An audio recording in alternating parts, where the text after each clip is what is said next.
Hello and welcome back. So picture this, it's Monday morning, or it could be any day of the week, but let's say Monday morning. You look great, you're given a presentation, your suit's immaculate, but actually you've had 3 hours sleep and inside your brain is on fire. That's because the night before at 7 p.m. and telling yourself, oh, I'll just have one drink is actually number 3 on our list today of traps to avoid when drinking alcohol. And here's a little bit of a sobering thought for you. In 2023, the UK recorded around 10,400 alcohol-related deaths.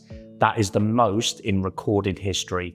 So something is going on. But the good news is all of this can be got under control. And if you stick around in this video, I'm going to cover 6 topics on what you can do to dodge these traps. My name's Dan Hunter. I set up Clear Mind, Clear Life with the intention of helping people just like you, just like me, that are problem drinkers, people that are not really in control of what they're doing and it's affecting their lives. Maybe you've got a business, maybe you've got a high-powered job and you're kind of functioning, but you know that it's holding you back. I'm here to help you because I've been through the same journey. I quit in 2017. It took me a long time. And since then, I've been working on this program. So nothing you've done is going to surprise me, but we can definitely help you. If you're interested, book a call with me below. No hard sell. But anyway, on with the video. So trap number 1 is going to be broadcasting your mission. We've all done it. You'll post on LinkedIn or you'll say to your friends or your wife or something,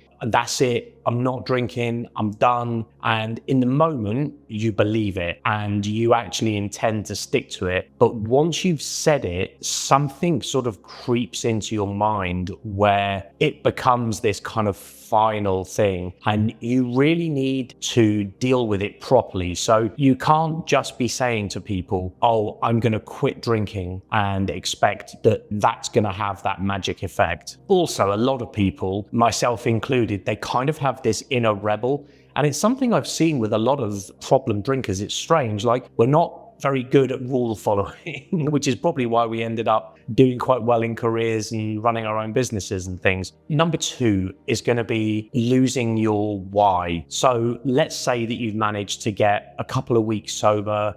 You've just, you've not been drinking. All of a sudden you start feeling better.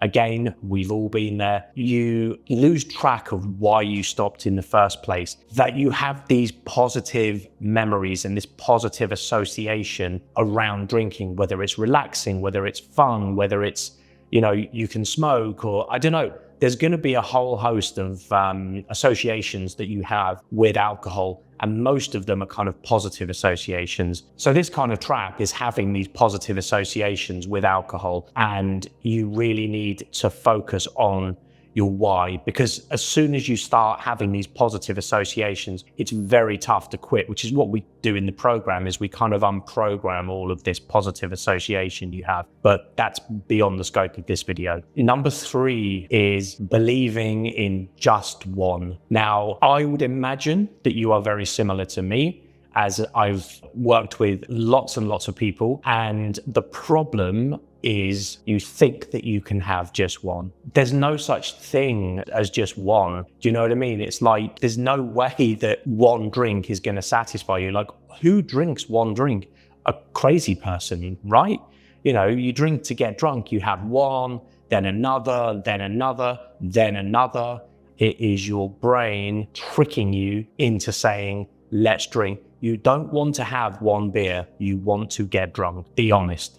There's also another expression that I really like, which is 1 drink is too much, 10 drinks is never enough. Number 4 is treating alcohol like some kind of biohazard or like the main character in a horror film or something. You might just shut it away in some corner where you just don't think about it anymore. And you're like, oh, okay, I mustn't drink, I can't do that. You avoid pubs, you avoid bars, which I recommend you do, but you almost put it on this pedestal of this kind of thing to be avoided. One of our members, a guy called Chris, he did this and he was completely unprepared for a client dinner he went to. And he said he was there the whole time, white knuckling the entire thing. So don't be putting it on a pedestal. And again, this is the thing we do in the program. We unpick all of this mental nonsense in your head because, as I've said 100 times before, there's nothing wrong with you. You're not broken. You're not a flawed person. You just have some unhealthy mental associations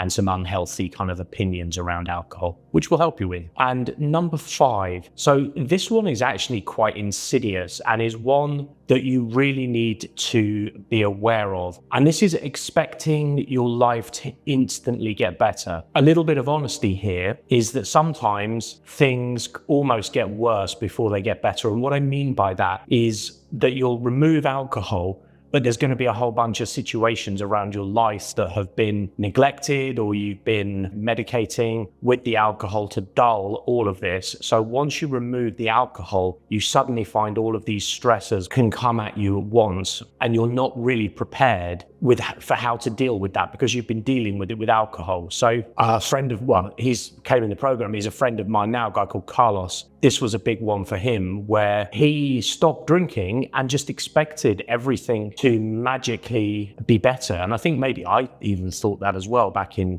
2017, and it took a while before things did get better. But you become a lot more equipped to actually deal with problems over time. And at the end of the day, you have to stop drinking. And this is why there's a program. This is why I set up what I did, because we can all support each other. You've got access to me, you've got access to other people in the group. So you're never really alone with it. You've always got someone to talk to. So that's the whole point of the Clear Mind, Clear Life program, is having this support network to pull you through those initial days, weeks, and months. So trap number 6 is one that I call counting the days. Now, I was really guilty of this. I quit in January 2017 and my birthday is in April. And I thought, well, I'll do January. Let's see how January goes. Then I managed to do January and I thought, okay, I'm going to drink again on my birthday and everything will be fine. So I managed to get through all of that period with no relapses, got to my birthday, drank, and just completely spammed my life out again.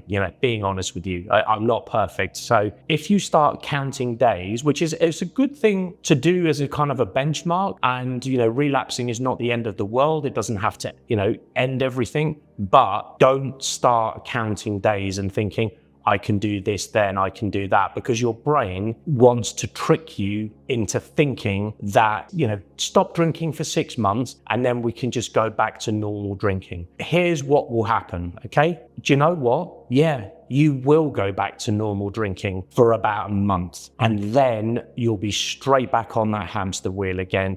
And in 3 months' time, your life's going to be a train wreck. How do I know?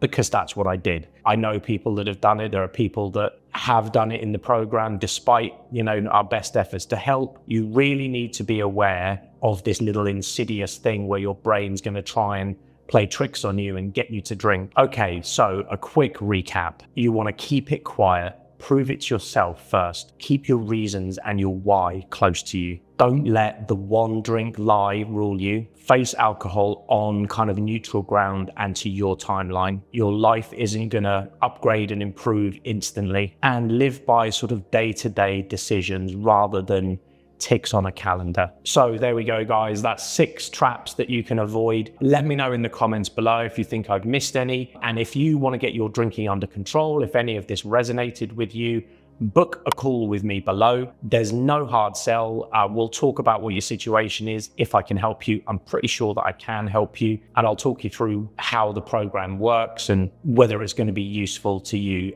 If on that call, you don't want to work together, that is absolutely fine. I'm not one of these pressure people, but I can give you some tricks and tips and things to do to get your drinking under control. Maybe you'll want to come in at a future date, maybe not. But anyway, that's going to do it for today. Thank you for watching, and I'll see you in the next one.